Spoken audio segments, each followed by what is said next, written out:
Greetings everyone. We are from Group 1 presenting RON 95 subsidy in Malaysia.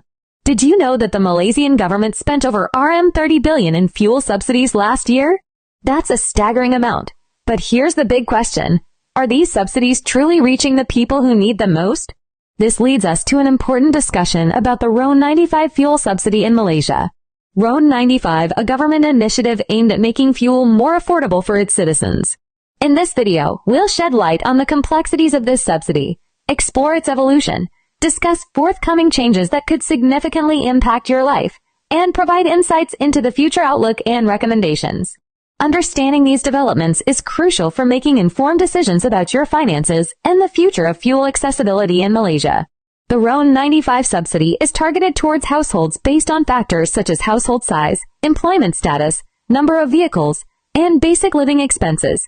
Term and eligibility. The government utilizes the PADU database, ensuring that support reaches those who truly need it. Now, let's take a step back and look at the history.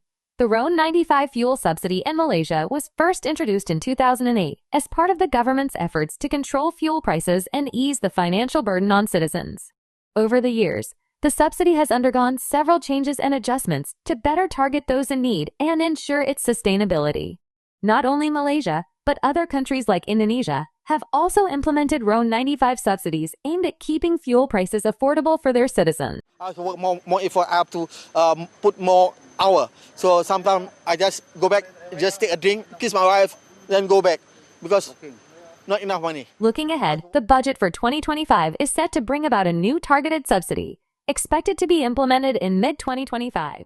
We'll explain this exciting development in depth in the upcoming segments, so stay tuned. Fuel subsidies have long been a cornerstone of economic policy in many countries, including Malaysia. These blanket subsidies aim to keep fuel prices low, making essential goods and services more affordable for everyone. However, as we delve deeper into the current situation, it becomes clear that these subsidies come with significant challenges. According to the Ministry of Finance in Malaysia back in 2021, the government has provided blanket fuel subsidies for petrol and diesel, capping prices at RM2.05 per liter and RM2.15 per liter, respectively. While this may seem beneficial, studies reveal that the highest proportion of these subsidies actually benefits the wealthiest 20% of the population. This means that those who can afford to consume more fuel are reaping the most rewards, leaving low-income households with little to no benefit. Moreover, maintaining these low fuel prices places a heavy fiscal burden on the government. In 2022 alone, the fuel subsidy bill was expected to reach RM 28 billion. Malaysia is not alone in this struggle. Countries like India, Indonesia, Egypt, Nigeria, and Venezuela have all implemented blanket subsidies on fuel and other essential goods. While these subsidies aim to support low-income households, they often result in significant fiscal pressures and market inefficiencies. Governments in these nations are increasingly recognizing the need for reform. While blanket subsidies may offer broad economic stability and simplicity, their drawbacks are becoming increasingly apparent. Malaysia has one of the most affordable fuel prices in the region, thanks to government subsidies. But what happens when these subsidies are misused? According to Domestic Trade and Cost of Living Minister Datuk Armizan Madali, cases of smuggling RON 95 petrol are on the rise after the government announced the targeted subsidy for diesel, especially along Malaysia's borders. Smugglers of fuel have changed their strategy nowadays, where the enforcement officers monitored that modus operandi of smugglers is that they make repeated purchases of fuel at petrol stations around the bordering states, at the 8 main entry points in Kelantan, Perak, Kedah, and Perlis. Smugglers modify vehicles to carry excess fuel, taking advantage of the price difference. Enforcement operation conducted by the government nationwide from January 1 to May 31, 2024 confiscated 986 cases, with a total value of 12.46 million. The Domestic Trade and Cost of Living Ministry has identified 580 vehicles found to fill up fuel repeatedly at different fuel stations located in towns along the Malaysia-Thailand border in Kedah. The Ministry's Kedah Office Director Muhammad Nizam Jamaluddin said the activity was detected by officers stationed in 5 fuel stations in the Kubang Pasu district and 1 fuel station in Baling district since September 25th. Nizam said the Ministry's officers will remain stationed at the fuel stations until November to establish the actual fuel quota required by each station. Daripada jumlah tersebut, 580 kenderaan telah dikenal pasti membuat pengisian secara berulang melebihi 1 kali dalam sehari yang sama di stesen yang berbeza-beza. Maklumat yang diperoleh ini dipanjangkan kepada unit Zikan untuk tindakan selanjutnya. Berdasarkan maklumat di Zikan, didapati aktiviti penyelewengan ini dijalankan secara kecil-kecilan, sama ada secara individu atau kumpulan kecil dengan menggunakan kenderaan bernombor pendaftaran tempatan. Malaysia is expecting smugglers will be even busier along the border with Thailand by buying more fuel in the Malaysian state to illegally sell to customers in Thailand to make up for the loss of margins. RON 95 petrol in Malaysia is also a bargain at 2.05 ringgit, which is 15.97 baht, compared with 37.35 baht for Gasahol 95 in Thailand. Moreover, smuggling is also being detected in Malaysian states bordering Singapore and Indonesia, where fuel prices are much higher. A liter of 95 Romanian luz costs RM2.05 in Malaysia, but sells for up to RM8.87 in neighboring countries like Singapore. Due to the smuggling of RON 95 petrol, there are severe impacts on the country's economy. Smuggling of subsidized RON 95 fuel leads to significant economic losses. The government loses around RM20 billion annually due to misuse. In addition, resources are strained as enforcement teams work tirelessly to curb smuggling activities. This includes increased enforcement at border checkpoints and cooperation with various agencies to detect and prevent smuggling. Furthermore, the subsidy leakage means that the intended benefits of the fuel subsidy do not reach the intended recipients, leading to economic inefficiency. This affects the overall economic stability and growth of the country. By addressing these challenges collectively, Malaysia can reduce subsidy leakages, protect its resources, and create a fairer system that benefits its people. In Malaysia, the government has implemented several significant plans to address two major issues: the inefficiencies of blanket fuel subsidies and the ongoing problem of fuel smuggling. These issues have had both economic and social impacts, and the government's recent initiatives are aimed at solving them in a more targeted and efficient way. One of the significant steps taken is the implementation of the targeted diesel subsidy in June 2024.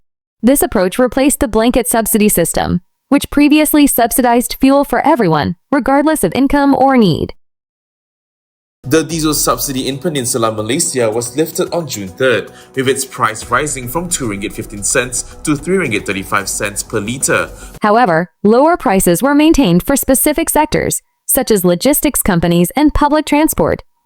University Malaya Senior Economics lecturer Goh Lim Tai said removal of the diesel subsidy, which will save about RM4 billion annually, will help reduce public expenditure and alleviate budget deficits. This system ensures that subsidies are distributed to those who genuinely require support, reducing unnecessary expenditure. Fuel smuggling has been another persistent issue. Smugglers exploited Malaysia's heavily subsidized fuel prices to sell it at a profit in neighboring countries.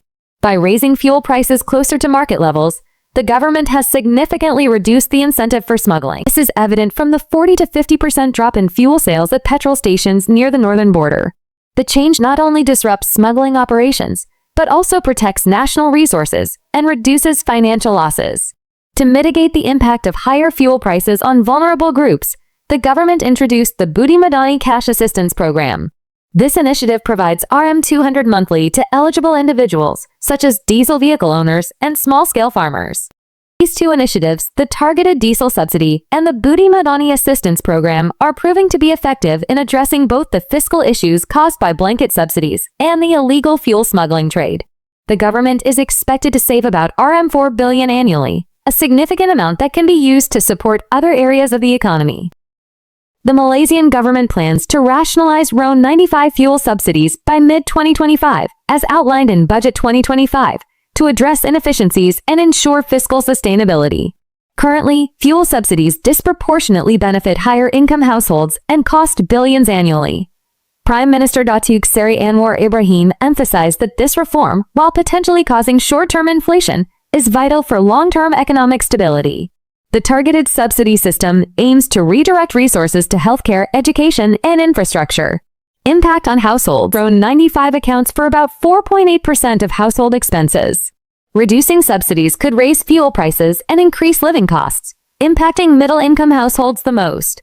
However, 85% of Malaysians, particularly lower-income groups, will remain protected under the new tiered subsidy system to ensure financial sustainability and social equity. Kerajaan komited untuk mengekalkan subsidi. Kerajaan akan mengekalkan subsidi untuk majoriti rakyat. Seperti penyasaran subsidi elektrik. Maknanya 85% rakyat tidak terkesan dengan perubahan penyasaran subsidi RON 95. Public communication and managing expectations, the government prioritizes transparency and public engagement to explain the reform's rationale, benefits, and compensatory measures, minimizing resistance and managing expectations during the transition. Environmental and economic impacts. The rationalization of RON 95 fuel subsidies is a step towards both environmental protection and economic sustainability. By reducing subsidies, the government aims to curb the overuse of fossil fuels, which contribute to pollution and carbon emissions. Higher fuel prices will encourage people to use fuel more responsibly, helping Malaysia meet its climate goals, such as achieving net zero emissions by 2050. Challenges and mitigation. While the subsidy cut may cause inflation, particularly in transport and essential goods, targeted cash assistance will help offset the burden for affected groups, ensuring a smoother transition to a sustainable subsidy system. Let's move on to the recommendations to solve this issue. Based on the Reformation Journal article, to effectively address the challenges posed by the RON 95 fuel subsidy issue, it is recommended that the government implement a multifaceted approach that combines targeted social protection measures with gradual subsidy reforms. Specifically, the introduction of targeted cash transfer programs can provide immediate financial relief to low-income households adversely affected by rising fuel prices, ensuring that their basic needs are met. For instance, the financial aid for B40 citizens whose household earning up to RM 5,259. This also includes financial aid by the government in other prices, such as food resources, to relieve people's financial burden. So inflation will play a big part if it happens. I mean, especially when it is a global trend, and we are going to be affected by inflation, yes. Yeah, not every food items that we subsidize, but we do have to provide subsidy to food items that are what we consider as crucial, main food item. For instance, chicken is something that is the main source of protein in the country. Being a Muslim country, we are very dependent on chicken for meat. Additionally, a phased implementation of subsidy reforms, characterized by incremental price adjustments and the establishment of automatic pricing mechanisms, will allow consumers to adapt without experiencing sudden financial shocks. This is because sudden fuel price hikes can shock consumers and the economy, leading to protests, inflation spikes, and financial strain. Turun, turun, turun, turun. Harga barang, harga barang. Hidup, hidup, hidup, hidup. Mahasiswa, mahasiswa. Student activists are up in arms over soaring food prices. For months now, they said some undergraduates have been struggling to feed themselves. Students can't afford to buy meals. Each meal is 7 to 8 ringgit. How can they afford this kind of things, kan? Some of them will skip meals. This measure can give consumers time to adjust their budget and stabilizes the economy by avoiding sudden inflation. Complementing these measures with public awareness campaigns will help foster understanding and support for the reforms, while engaging stakeholders will ensure that the voices of vulnerable populations are heard. Furthermore, investing in renewable energy and energy efficiency programs will diversify energy sources and reduce dependence on volatile fossil fuel markets. In conclusion, Malaysia's shift from blanket to targeted fuel subsidies addresses inefficiency, fiscal strain, and economic inequality. Blanket subsidies have disproportionately benefited higher income groups and fueled issues like smuggling and fiscal deficits. Reforms such as the Targeted Diesel Subsidy 2024 and the Budi Madani Cash Assistance Program ensure support reaches those who need it most, like logistics operators and small farmers.